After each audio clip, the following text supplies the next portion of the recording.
हो गया? चल, गुड मॉर्निंग। अब सैटरडे को रहेगा टेस्ट,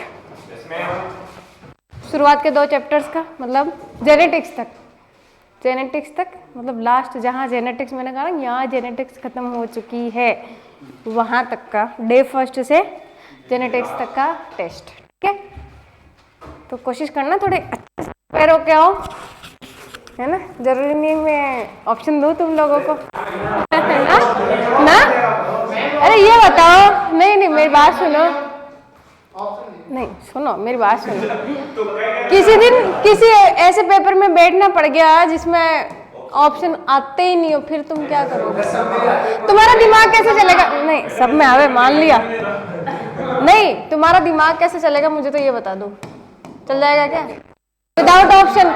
जो जवाब आपको विदाउट ऑप्शन आते हैं ना, वो आपको आखिर तक याद रहते हैं, ये ध्यान रखना। और जब तक ऑप्शन पर डिपेंड रहोगे ना, गलतियाँ होती रहेगी, नेगेटिव्स होते रहेंगे, इस चीज़ को ध्यान रखना आप लोग। नेगेटिव्स जो होते हैं ना, जो स्टूडेंट ऑप्शन डिपेंड होके जाते हैं, उनके नेगेटिव्स 100% होगा ही होगा, और एक नहीं ज़्यादा होंगे, मतलब जो उनके नंबर बिल्कुल माइनस में लेके आ जाते हैं पीछे।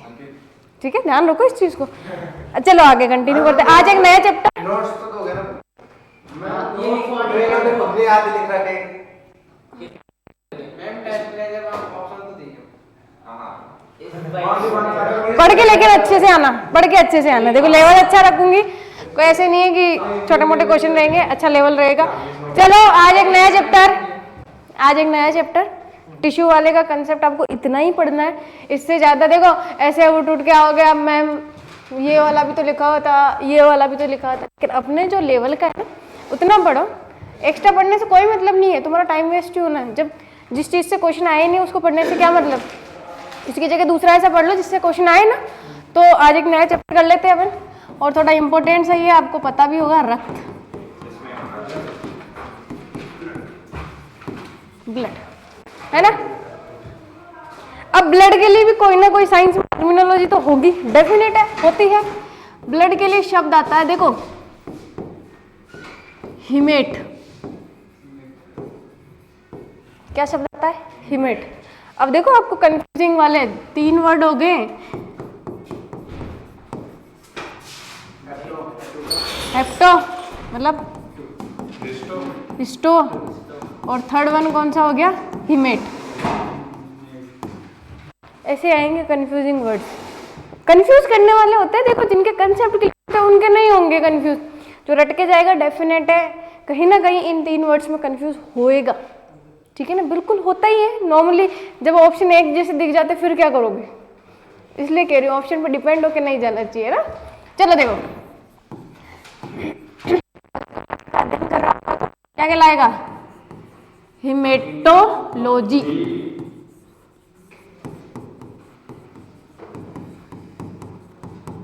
बेसिक बात है।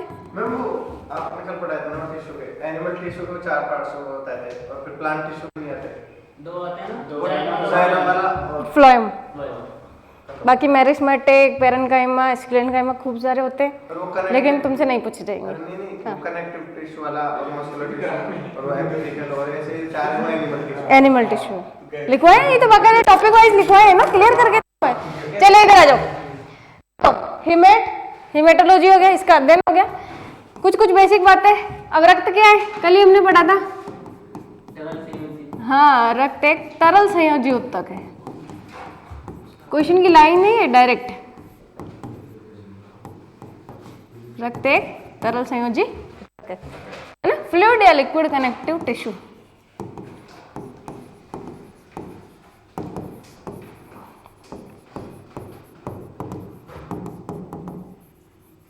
अच्छा, रक्त का पीएच 7.4।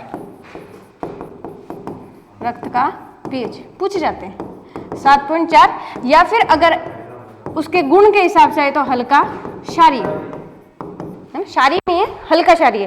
क्यों? क्योंकि 7 होता है न्यूट्रल, ना ऐसा बेस, है ना, बिल्कुल जैसे पानी, है ना। थोड़ा सा 7 से एक्स्ट्रा जाओगे आप, 4 की तरफ जा रहे हो तो आप ज्यादा एक्स्ट्रा नहीं गए, थोड़े बहुत ही एक्स्ट्रा गए हो तो हल्का क्षारीय लिखा जाएगा उसमें गुणों के हिसाब से। अच्छा, रक्त है कितना शरीर में? हाँ, 5 से 6 लीटर, मतलब एवरेज वैल्यू, रेंज होती है, कभी फिक्स नहीं कि नहीं मेरे में तो 5 लीटर ही, नहीं, कोई नहीं है ना, कभी ज़्यादा कभी कम। तो इसलिए इन वैल्यूज़ की हमेशा क्या चलेगी, रेंज चलेगी। बाद में लिख लेना, कहीं नहीं जाओगे, बाद में लिख लेना, ठीक है। छापने का काम बाद में कर लेना। तो देखो, रक्त का कितना मान है अपने शरीर में, है ना, या फिर ऐसे लिख लो, मात्रा लिख लो, रक्त की मात्रा। तो एवरेज आएगी 5 से 6 लीटर, नॉर्मली रहती है। ज़्यादा वैल्यू हो तो मेन की, कम वैल्यू हो तो फीमेल की, है ना, क्योंकि लड़कियों में कम होता है, थोड़ा सा ब्लड चाहिए भी कम, इसलिए हाँ नॉर्मल बात है। अब देखो, थोड़ा सा इनहेंस करके सवाल आता है कि ये रक्त की मात्रा शरीर के भार का कितना प्रतिशत होती है, किसी को आइडिया? जो 5 से 6 लीटर है, देखो मैं लाइन लिखती हूँ आपके लिए।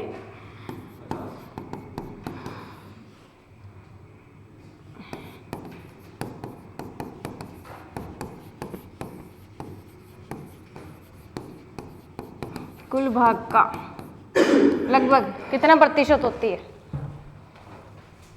Any idea? 50%। मत बोलना गलती से भी। 50% है, लगभग 7%। कितना?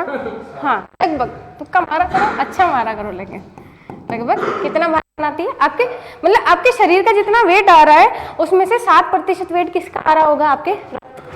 कहने का अर्थ है, इस लाइन का अर्थ ये होता है कि ये जो रक्त की मात्रा है, ये जो 5 से 6 लीटर आपके शरीर का कुल भाग का कितना प्रतिशत बना रही होगी?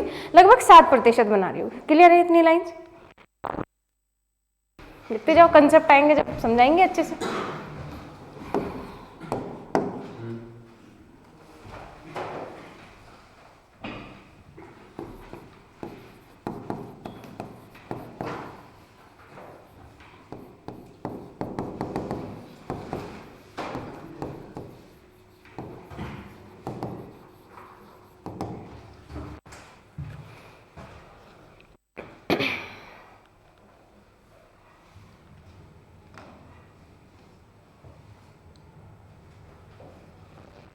हल्का शारीरिक को कहा जाता है स्लाइटली बेसिक, ठीक है।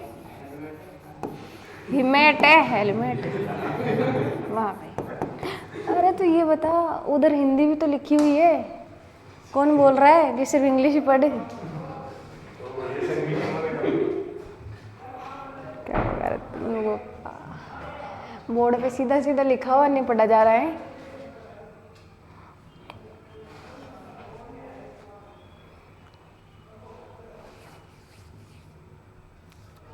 अब से हर सैटरडे टेस्ट रहेगा, ठीक है। टॉपिक मैं बता दूंगी वीकली, क्योंकि इतना आप पढ़ चुके हो कि आप हर सैटरडे को टेस्ट देने लगे, आपके पास एक कंटेंट हो जाएगा, ठीक है। तैयार रहो। और मंथ का जो एंड सैटरडे होगा उस दिन फुल टेस्ट, हाँ सैटरडे का शनिवार, ठीक है। और मंथ का जो एंड सैटरडे होगा ना, उस दिन ध्यान रखना जितना आपने पहले पढ़ रखा उसका फुल टेस्ट, क्योंकि सिर्फ टॉपिक वाइज टेस्ट लेने से ही क्या होगा, है ना। छुट्टी लेके देखना, हफ्ते भर तक क्लास में नहीं बैठने दूंगी मैं। वो कंडीशंस तुम देख लेना। हाँ किस दिन? होली।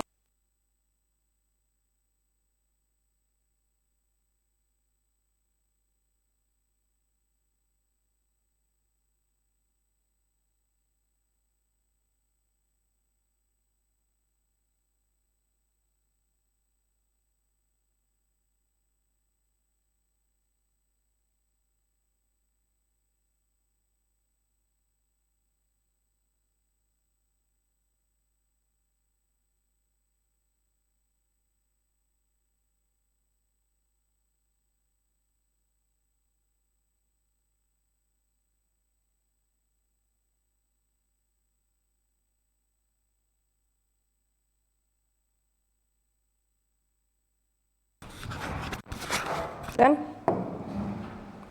हो गया। अब देखो आगे कुछ बेसिक बातें, क्योंकि कभी कभी अब रोग है, ऑब्वियसली बात है, इनसे भी रिलेटेड रोग तो होने ही है ना। तो उनके लिए भी बेसिक टर्म सीख लो, साथ के साथ चलती जाएगी, कंसेप्ट में चलेगी, कोई ऐसे नहीं कि एक एक वर्ड लिखवाओगे, ऐसा कोई वो नहीं है।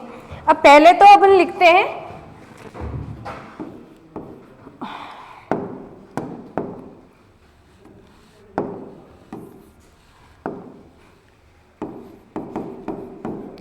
शरीर का ब्लड बैंक।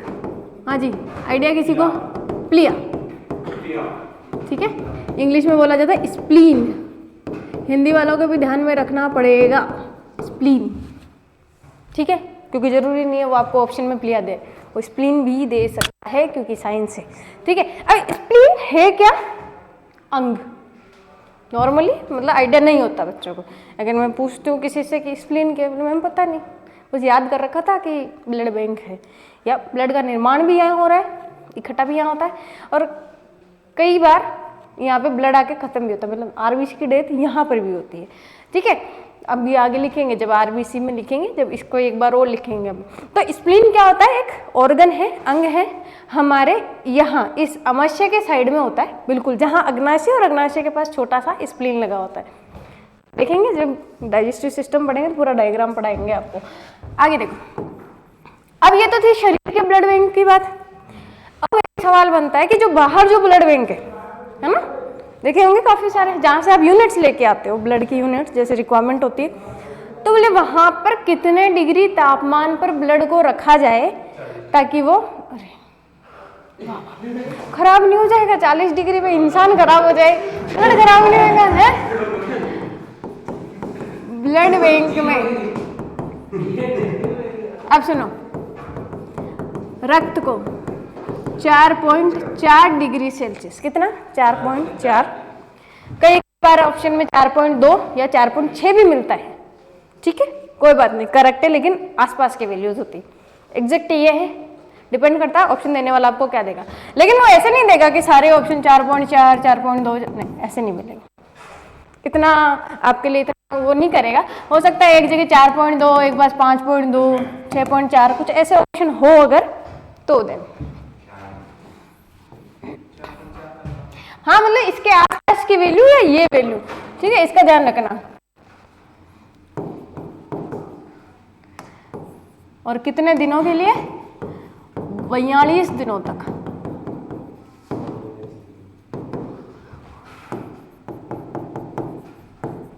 इसके बाद में वो ब्लड खराब होने लग जाता है, मतलब जो ओल्ड, जैसे 40 दिन तक का ब्लड अगर रखा हो रहेगा ना, उसको आपको नहीं दिया जाएगा क्योंकि वो अब खराब हो चुका है। 2 दिन में देख के आपको कुछ नहीं होगा, वहाँ पे वो ऑलरेडी उसको एक्सपायर हो चुका है। तो जमा रहते तो वो देते भी हैं, और बदले में उसके या तो रुपीज लेते हैं या ब्लड ही लेते हैं, समझ रहे हो। जैसे आप 1 यूनिट लेके आए तो वो बोल देंगे कि चलो आपको इस ग्रुप का चाहिए, तो मुझे इस ग्रुप का आपके पास हो तो आप दे दो, अदरवाइज मुझे पैसे दे दो। तो वो खराब नहीं होता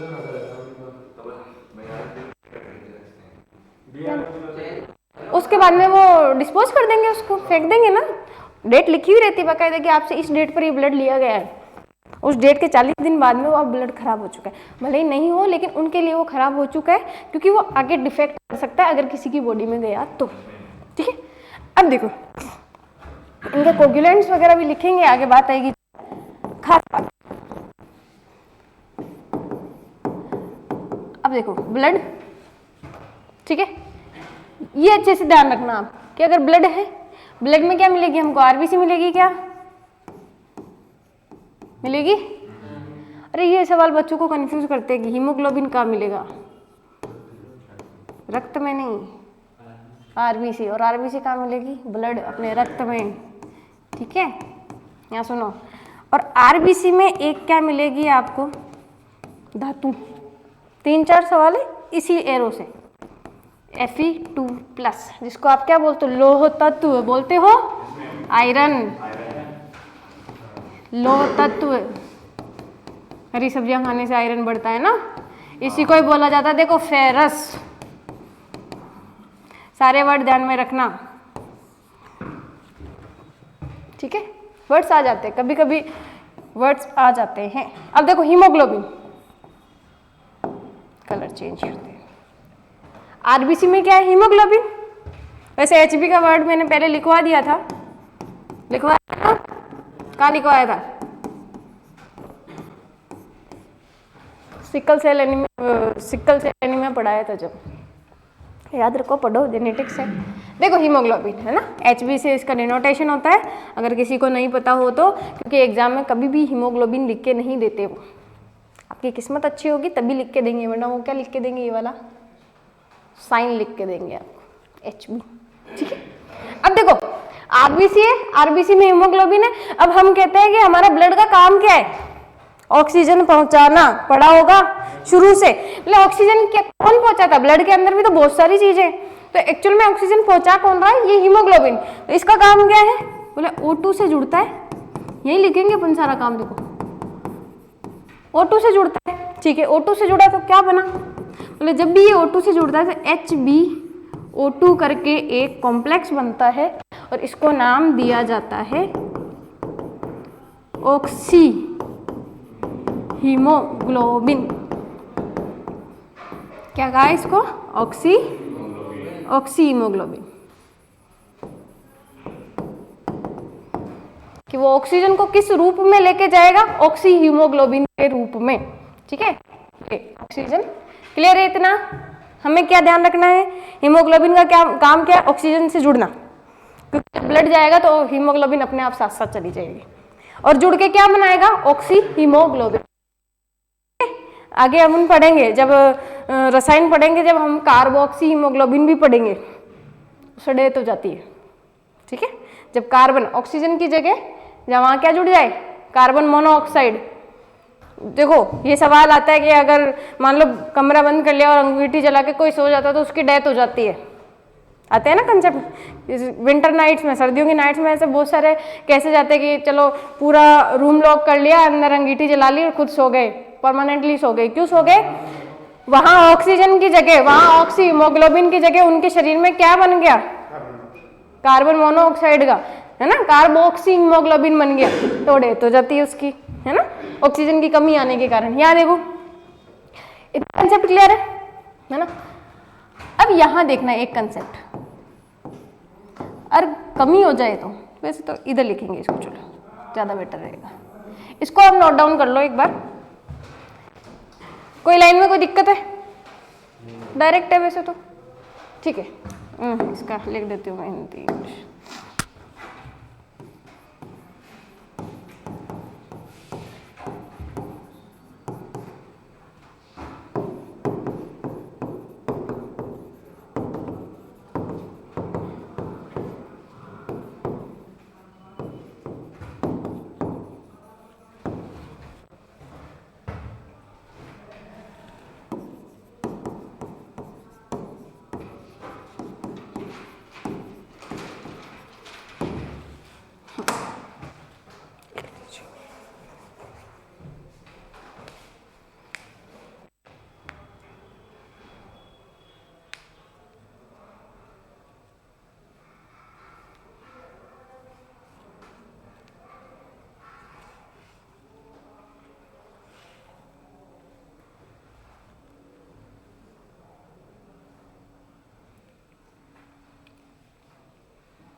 इम्पोर्टेंट है तो उठा लो।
एक वर्ड और लिख लो फेरस के साथ साथ, इसको एक और चीज कहा जाता है सिडेरो। इससे आपको रोग याद रखने में इजी हो जाएगा। फेरस को ही, ठीक है, फेरस को एक टर्म और दी जाती सिडेरो। आयरन, लोह तत्व, फेरस या सिडेरो। सिडेरो वैसे आपके एग्जाम में पूछा नहीं जाता, लेकिन इस नाम से रोग बनते, ठीक है। ये रोगों के नाम आपको पता है, थोड़े साइंटिफिक रह जाते हैं तो याद रखने में कभी कभार दिक्कत आ जाती है कुछ कुछ रोगों को। डन।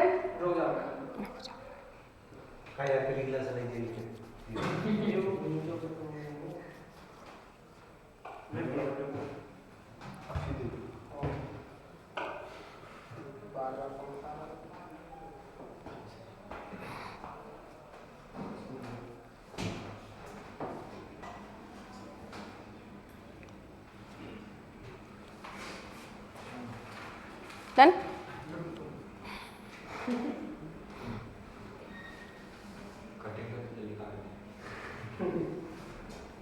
ठीक है, यहाँ सुनो, इसी सिडेरो से आगे कंटिन्यू करना है, ज़्यादा नहीं, एक लाइन कंटिन्यू करनी है कि अगर मान लो ये जो सिडेरो वर्ड लिखा हुआ है, ये जो फेरस वर्ड लिखा हुआ है Fe2+। अच्छा, अब अगर कहा जाए कि ब्लड की कमी है और ऑप्शन में है कि ब्लड की कमी है, तो नीचे ऑप्शन में है आरबीसी की कमी, हीमोग्लोबिन की कमी, लोह तत्व की कमी। हाँ, ब्लड से तो बनता है। हाँ, तो क्या टिक करोगे आप? ब्लड।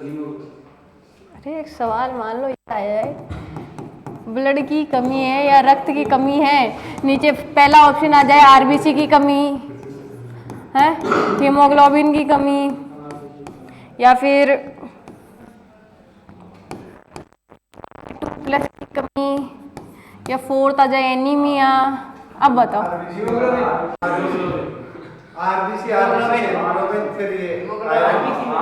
सारे ये भी और ये भी समझ आए इस चीज को क्यों लिखाया? ये भी जो सीरीज लिखाई ना, ये इसलिए लिखाई, ये सीरीज लिखाई ना, नहीं चाहिए। अब सुनो, ये सीरीज लिखाई ना, ये इसलिए लिखाई ताकि आपको ध्यान रहे कि अगर ब्लड में, अगर देखो ब्लड में क्या है आरबीसी, आरबीसी के अंदर हीमोग्लोबिन, और हीमोग्लोबिन के अंदर क्या है फेरस। अगर ब्लड की कमी आती है तो इन सब की क्या आ जाएगी? कमी। तो डॉक्टर क्या देता है? फेरिक सॉल्यूशन देता है ना, या तो आयरन टैबलेट्स देगा या आयरन का एक सस्पेंशन देता है, उसको पीते रहो, ठीक है। अब देखो सिडेरो या फिर Fe2+। अब दो काम होगा, एक तो आएगी कमी, दूसरी क्या आएगी? अधिकता। किसी को चढ़ जाएगा इतना ही, हम तो हरी सब्जियां खाएंगे और डिपेंड रहेंगे, या फिर जितना लोहा लेना हम तो उतना ही खाएंगे, है? तो क्या आ जाएगी? अधिकता, है ना। देखो अधिकता और कमी दोनों ही दिक्कत करती है, हमेशा रोग का कारण होती है। कमी हम सब जानते हैं क्या होती है? एनीमिया, ठीक है।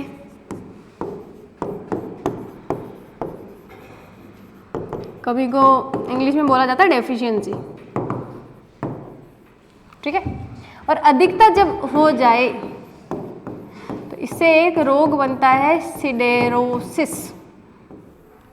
क्या रोग बनेगा? सिडेरोसिस। शायद नाम नहीं सुना होगा, कॉमन है भी नहीं, ठीक है। नॉर्मली एनीमिया आता है एग्जाम में, लेकिन ध्यान रखो, हर एस्पेक्ट से ध्यान रखो। अब देखो जहाँ जहाँ ये लास्ट में सिस वर्ड आता है ना, डेफिनेट है किसी ना किसी चीज़ की क्या हो जाएगी? अधिकता हो जाएगी, ठीक है। सिलिकोसिस नाम सुना होगा, नहीं सुना? कोई बात नहीं, रसायन में सुनेंगे अब। चलो ये नोट डाउन कर ले। चलो आइए इसको आगे कंटिन्यू करती हूँ मैं एक बार, हाँ इसको बाद में करना तुम लोग। अब करते हैं, देखो कि ये तो थी बेसिक बातें, जितनी नॉर्मल ऊपर ऊपर के सवाल आते हैं। अब हमें पता होना चाहिए ना कि रक्त में क्या क्या है, कम से कम उसका आइडिया हो, ठीक है। और रक्त जो अगर ब्लड बैंक में हम रख रहे हैं वो जम क्यों नहीं रहा? रीजन्स तो इसके भी बनते हैं, या फिर कुछ दिनों बाद में, या फिर जो बाहर जो ब्लड अगर मान लो गिर जाए, वो थोड़ी देर बाद में जम के सूख के खराब हो जाएगा, है ना, है ना। किस में रखते हैं? पॉलीथीन में, भले ही रख लो, भले ही रख लो, कोई फर्क नहीं पड़ेगा, वो उसको जमना है जम जाएगा वो, क्योंकि उसमें से अब समझना इसका इसका कंसेप्ट समझ लो आप लोग कि देखो एक चीज होती है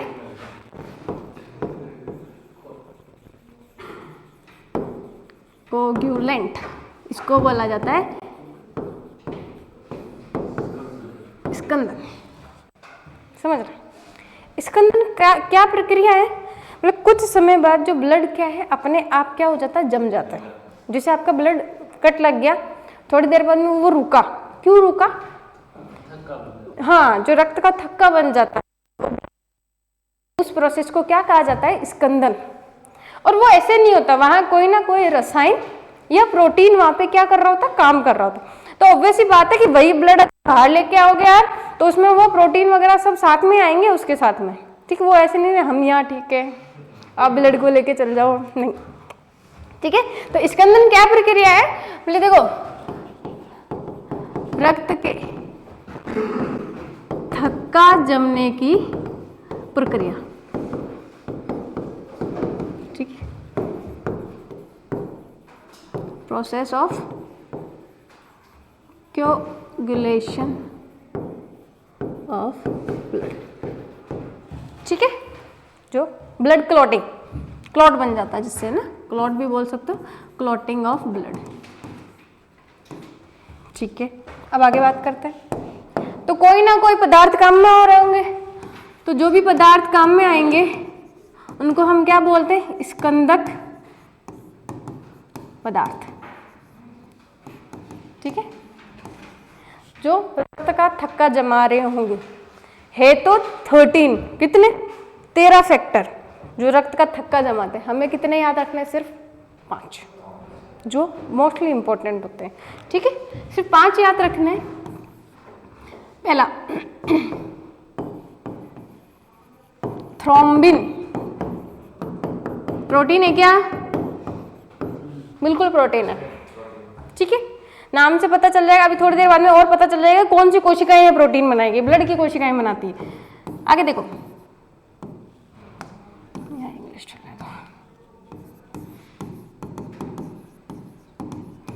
फिब्रिनोजिन,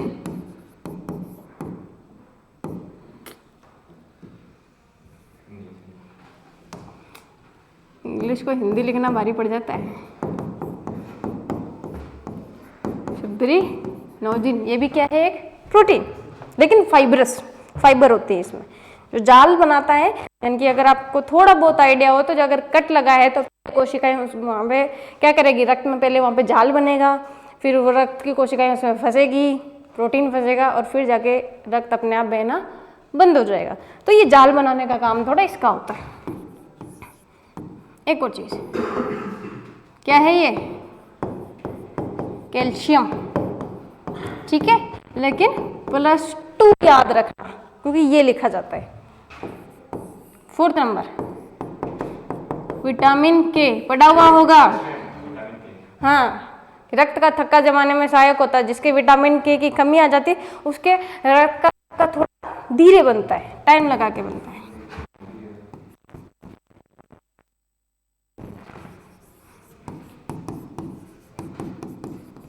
थ्रोम्बोसाइट, कोई ना कोई क्या है? ये कोशिका है। देखो साइट वर्ड आया है, कोशिका होगी कोई ना कोई।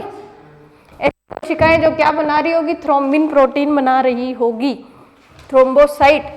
और इसी को आप किस नाम से जानते हो? प्लेटलेट्स के नाम से जानते हो। इसलिए प्लेटलेट्स की कमी आ जाए तभी डेथ होने के चांसेस बढ़ जाते हैं। डेंगू रोग में क्या होता है? प्लेटा कम हो जाए, है ना। तो वो प्लेटलेट्स होती है, वो प्लेटें नहीं होती, प्लेटलेट्स होती है। और इसकी कमी, देखो इसकी कमी क्या इफेक्ट करती? इस देती, ये नहीं होगा, ये नहीं बनेगा, ये नहीं बनेगा तो ये काम नहीं करेगा, फिर बोले ये आ जाओ, ये दोनों कोई मतलब नहीं रहेंगे, है ना। समझ गए? तो ये हमको ध्यान रखना है कि कोगुलेशन क्या है या स्कंदन क्या है। रक्त का थक्का जमने की जो प्रक्रिया होती है उसको हम कोगुलेशन बोलते हैं, क्लॉटिंग ऑफ ब्लड या कोगुलेशन ऑफ ब्लड। और जो इनमें जो भी पदार्थ लगते हैं या जो भी सब्सटेंस लगते हैं वो सारे के सारे ये है। हमको सिर्फ 5 याद रखने, इतना काफी है अपने लिए, ठीक है। देखो इसको नोट डाउन कर लेना, पहले इसको नोट डाउन।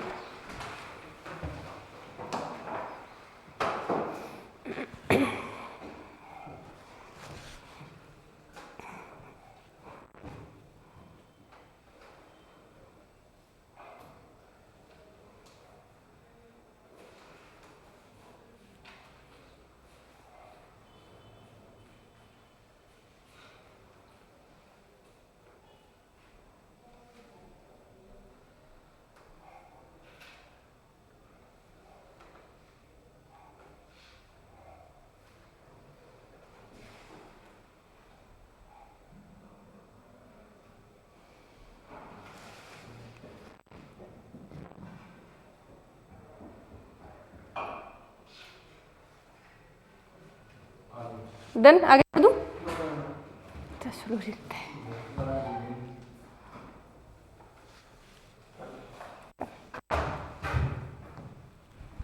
चलो लिखो उसको।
डन, चलो आगे कंटिन्यू करते हैं। अब देखो, अभी बात चल रही थी ब्लड बैंक वाले कम से कम 42 दिनों तक, ये काम तो 2 से 6 मिनट में उठ जाता है बॉडी में, होता है कि नहीं होता?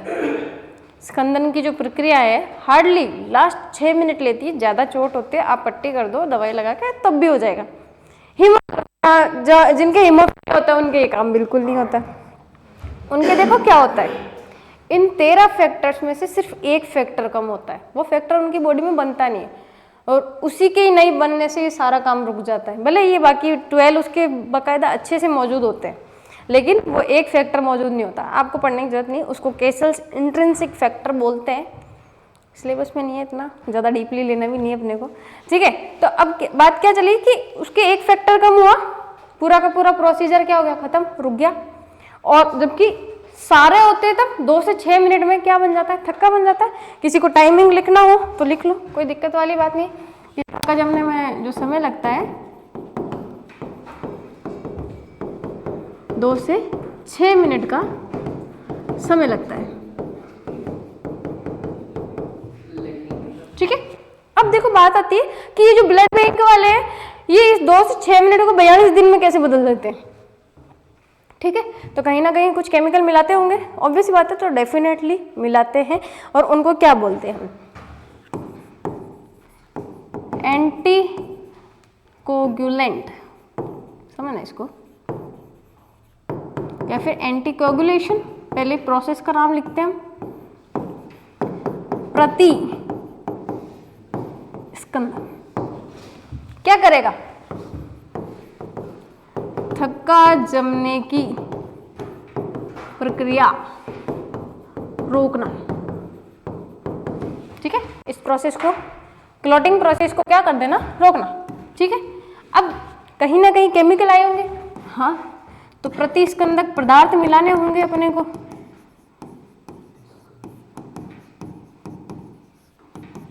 है ना, एंटीकोगुलेंट उनको बोला जाएगा, एंटीकोगुलेंट। प्रतिस्कंदक पदार्थ क्यों जरूरी है, क्या अपनी बॉडी में है, हाँ ना में जवाब दो, देखे अपनी बॉडी में है क्या, है, तभी तो ब्लड फ्लो कर रहा है। अगर वो नहीं होता तो जम चुका होता, थक्का बन चुका होता, ठीक है। पदार्थ अपने को 2 तो नेचुरल पढ़ने हैं और 3-4 है जो केमिकल के नाम है। देखो हिपेरिन, और ये जो नाम आप पढ़ रहे हो ना, देखो ज्यादातर नाम आप प्रोटीन के ही पढ़ रहे हो, ठीक है, ज्यादातर नाम किसके, प्रोटीन के हैं, आपको पहचान बताई हुई है। अब देखो इस हिपेरिन को क्या काम है, शरीर में उपस्थित, ठीक है, ये उपस्थित, ये अकेला क्या कर रहा होगा, जो ब्लड अंदर फ्लो कर रहा होगा ना, उसको जमने नहीं दे रहा। लेकिन बाहर वाला ब्लड, जैसे ही कट लगा और वो बाहर का ब्लड कैसे जमा, क्योंकि उसको डायरेक्टली बाहर की ऑक्सीजन मिली, वो भी एक फैक्टर होता है, और वो ऑक्सीजन मिलते ही पूरा का पूरा ब्लड ने क्या काम चालू कर दिया, रक्त के थक्का बनाने की प्रक्रिया क्या कर दी, चालू कर दी, ठीक है। हमको नॉर्मली छोटी छोटी बातें ध्यान में रखनी है। दूसरा स्कंदक पदार्थ, ये पहला है, देखो हीरुडिन। अब ये अपने अंदर नहीं है, अपने अंदर नहीं है, ये कहाँ मिलेगा, जोंक जानते हो, जोंक क्या होती है, जोंक की लार में उपस्थित। जोंक क्या करती है, अपने शरीर से चिपक जाती है अपने से, नमी वाले एरिया जो होते हैं, ग्रासलैंड्स जो होते हैं, वहां पे ये ज्यादा करती है। आप निकलो वहां से, जगह जगह जगह जगह जोंक चिपक जाएगी और ब्लड पीना चालू कर देगी। तो वो ब्लड क्यों नहीं जम रहा, वो इसलिए नहीं जम रहा क्योंकि वो अपनी लार में से अपने शरीर में क्या मिलाती है, हीरुडिन, और वो उस ब्लड को जमने नहीं देता, वो कंटिन्यूसली फ्लो करता रहता है और वो पीती रहती है, चिपकी हुई रहती है, बिल्कुल उससे चिपकी, अपनी बॉडी से क्या करती है, चिपकी हुई रहती है। अब नॉर्मल जो मिलती है ना बारिश के दिनों में, वो कुछ नहीं करती, ठीक है, नॉर्मल अभी बारिश का टाइम आएगा, छोटी छोटी जोंक, वो भी जोंक ही होती है, अपने कुछ नहीं करती। अपने जो करती है ना, वो नमी वाले एरिया हो गए, घने जंगल हो गए, या जहाँ बड़ी बड़ी घास उगी हुई रहती है और नमी ज़्यादा रहती है, वहाँ मिलेंगे वो आपको, ये वाली जोंक। ब्लड बैंक के भी लिख लेते हैं। अब देखो ब्लड बैंक वाले क्या क्या मिलाते होंगे, अब ये फॉर्मूले ध्यान रखने पड़ेंगे। सोडियम सिट्रेट, सोडियम सिट्रेट एक, ठीक है। दूसरा क्या मिला रहे होंगे, सोडियम डेक्सट्रेट। अब ये मत सोचना इनको याद नहीं करना, याद करना ही नहीं, एग्जाम में आए हुए हैं ये, ठीक है ना। EDTA, ये डायरेक्ट ऐसे याद रखो, ठीक है। थक्का जमने का टाइम हमने लिख लिया, एंटीकोगुलेशन या प्रतिस्कंदन क्या हो गया, इस थक्का जमने की प्रक्रिया को रोकना, और इसके लिए हमने क्या मिला, एंटीकोगुलेंट या प्रतिस्कंदक पदार्थ मिलाए, और वो कौन से हो गए, अपने शरीर में जो मौजूद है वो तो हिपेरिन, और जो जोंक की लार में मिलेगा वो क्या है, हीरुडिन, ठीक है। और ब्लड बैंक में जो मिलेंगे, ये सारा का सारा कंसेप्ट एंटीकोगुलेंट का, ये ध्यान रखना कि ब्लड बैंक में कौन से मिलेंगे, सोडियम सिट्रेट, सोडियम डेक्सट्रेट और EDTA, 3 याद रखो, काम में आएंगे। इसका लिखते हो हीरुडिन, हाँ नोट करो, इन सलाइवा ऑफ लीच बोला जाता है जोंक को, ठीक है।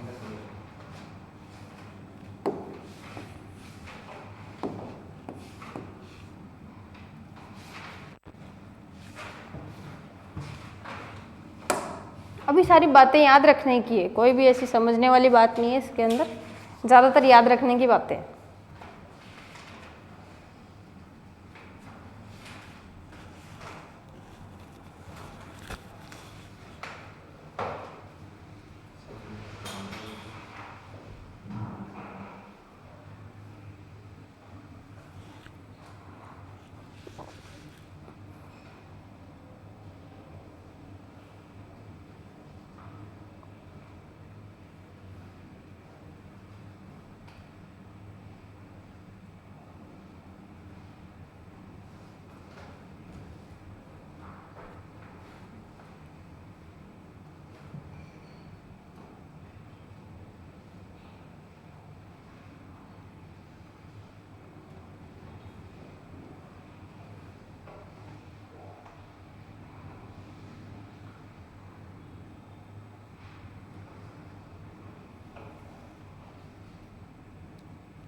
डन, चलो देख।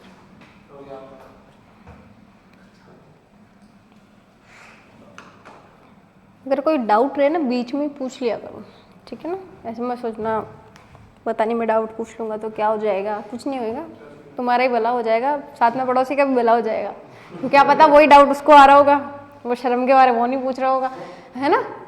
खुद का भी भला करो, पड़ोसियों का भी करो। Done everybody. क्या शरीर में थक्का बन जाता है, सुनो मेरी बात, अपना शरीर क्या है, वाहिनियों में बहता है, मतलब ट्यूब्स में नलिकाएं हैं सारी की सारी, रक्त वाहिनियां होती हैं उनमें बहता है, लेकिन जब भी देखो थक्का बनेगा उन वाहिनियों की साइज से बड़ा बनता है एकदम। कुछ तो होती है कि बड़ी वाहिनियां होती हैं उनको तो क्रॉस कर जाएगा, लेकिन आगे जा जाके बहुत सारा जाल बनता है, अभी देखेंगे अपन कि बिल्कुल एंड जब आता है बिल्कुल छोटी छोटी वाहिनियां हो जाती है कि वहाँ पे ये थक्के क्या हो जाते हैं, फंस जाते हैं। अगर यहाँ ब्लॉकेज है, मान लो आपके तो हैंड में ब्लॉकेज आ गया, छोड़ो कि वो कोई वाहिनी नहीं थी, वहाँ एक थक्का फंस गया इस हैंड में, इसका डायरेक्ट इम्पैक्ट किस पे पड़ता है, हार्ट पे, क्योंकि वो तो ब्लड कंटिन्यूसली पंप किया जा रहा है ना। ये हार्ट में पढ़ेंगे अपन, ये वाली टॉपिक वैसे हार्ट में दोबारा आएगा। तो उससे क्या हो जाता है, हार्ट का अटैक आने का खतरा बढ़ता है। जैसे एक ऐसे ही हो गया कि जैसे मोटर है, कंटिन्यू है, पानी चल रहा है, लेकिन आपने क्या किया, ब्लॉक कर दिया पानी, जबकि मोटर चली जा रही है, तो वो पानी एकदम से या तो क्या होगा, मोटर खराब होगी या पाइप फटेगा, दोनों कंडीशन में नुकसान होगा।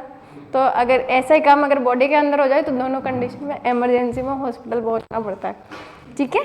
तो इसलिए देखो सर्जरी होती है, ध्यान रखना, सर्जरी होती है इस थक्के को हटाने के लिए, पहले पूरी चेकिंग होती है कि थक्का एक्चुअली में बना का है, और फिर उसको सर्जरी करके हटाया जाता है उस थक्के को, या फिर अगर छोटा सा है तो दवाइयाँ दे के हटा दिया जाता है, लेकिन उसको हटाना जरूरी होता है। इसलिए कहते हैं देखो इंटरनल अगर चोट लगी है वो ज़्यादा खतरनाक होती है, रक्त अगर बाहर निकल गया बहुत अच्छी बात है, लेकिन चोट भी लग गई, रक्त अंदर बह रहा वो बाहर नहीं निकला, वो ज़्यादा खतरनाक होता है।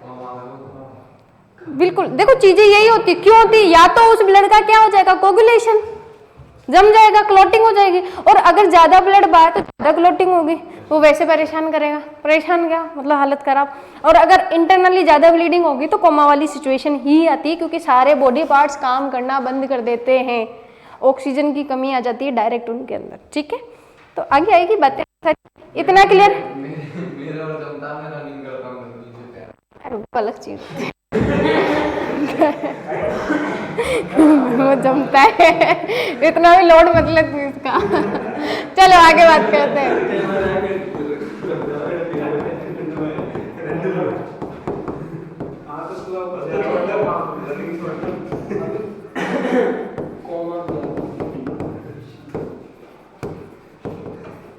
रक्त का संगठन, कंपोजिशन ऑफ ब्लड, कि रक्त में हमको क्या क्या मिलेगा, क्या क्या देखने को मिलता है ब्लड में, और ऑलमोस्ट सारों को पता भी होता है क्या मिलेगा। पहला प्लाज्मा,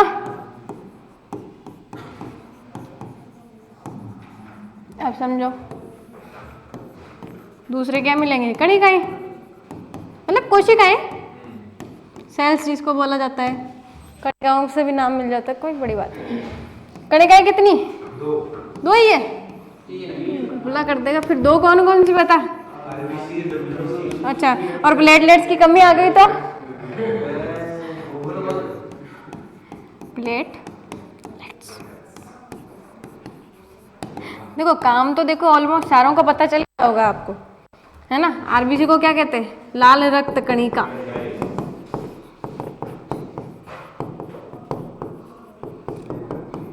श्वेत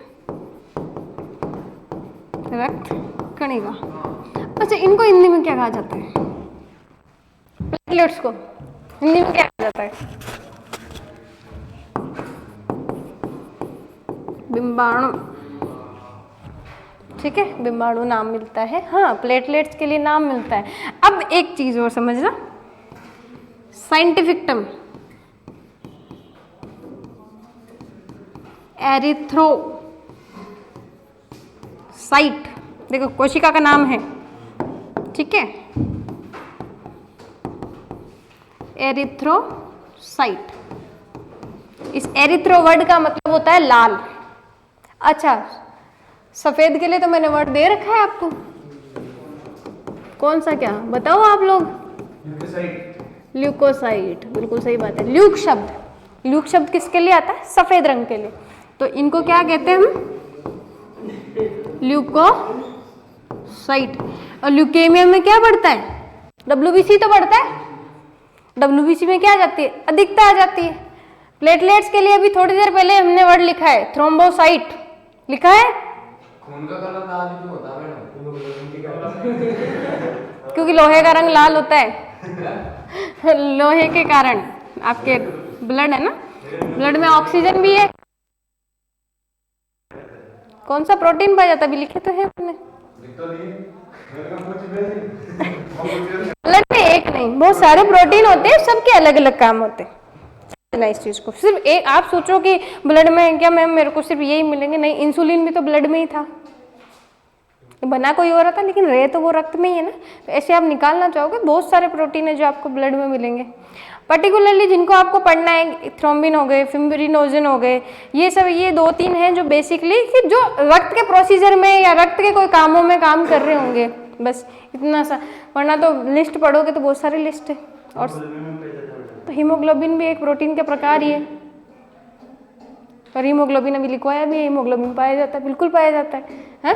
अब समझो, प्लेटलेट्स, विमाणु और या फिर इन्हीं को हमने क्या कहा था? थ्रोम्बोसाइट, थ्रोम्बिन बनाने वाली कोशिकाएं, ठीक है। अब देखो प्लाज्मा, प्लाज्मा कितने प्रतिशत होता है? लगभग 55, है ना? हाँ, 55 से 60 बोलो या लगभग 55 बोलो, तो बची हुई 45 ये मिलेगी, ठीक है। अब देखो इनमें भी कुछ ना कुछ मिलेगा, बाकायदा मिलेगा।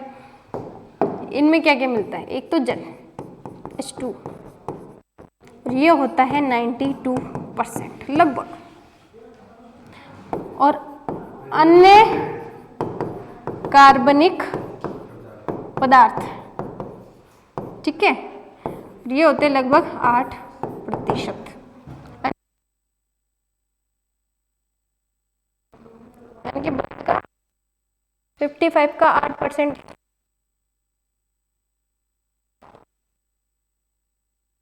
तो अब एक सवाल आ जाता है कि रक्त में सबसे ज्यादा मात्रा किसकी होती है? चलो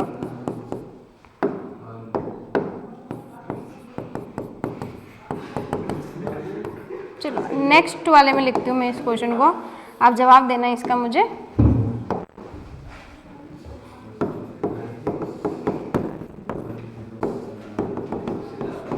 रक्त में सर्वाधिक पाया जाता है।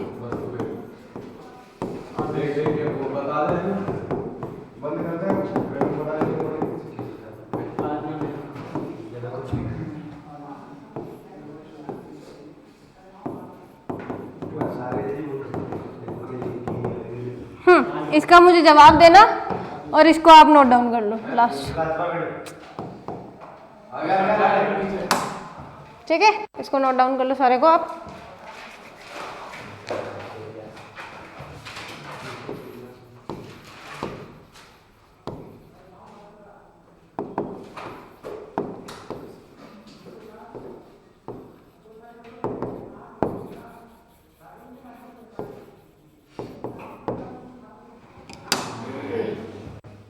ठीक है, हिंदी इंग्लिश दोनों का हो गया।